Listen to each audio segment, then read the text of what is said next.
A delegation of visitors from 4 different universities in the nation of Jordan visited local colleges today. Aaron Stuvey has more on what the visit was for and what the colleges hope to gain from the meetings. Let's open closed doors.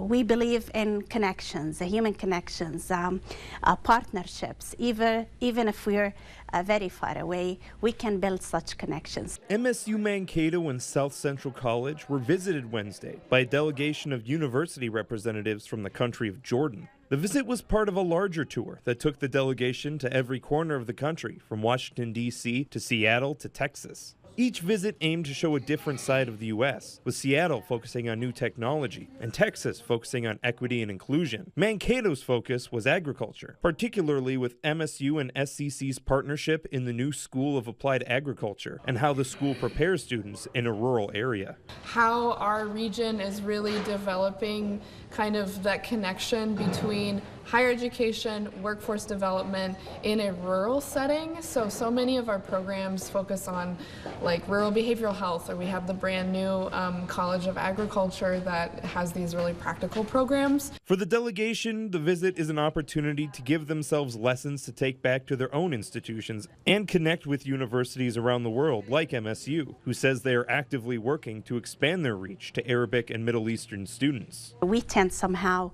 to be kind of scared of approaching each other or talking to other universities. This is a very good chance for us to build partnerships, to build collaborations with higher education institutions in the United States. In Mankato, Aaron Stuvey, KUYC News Now.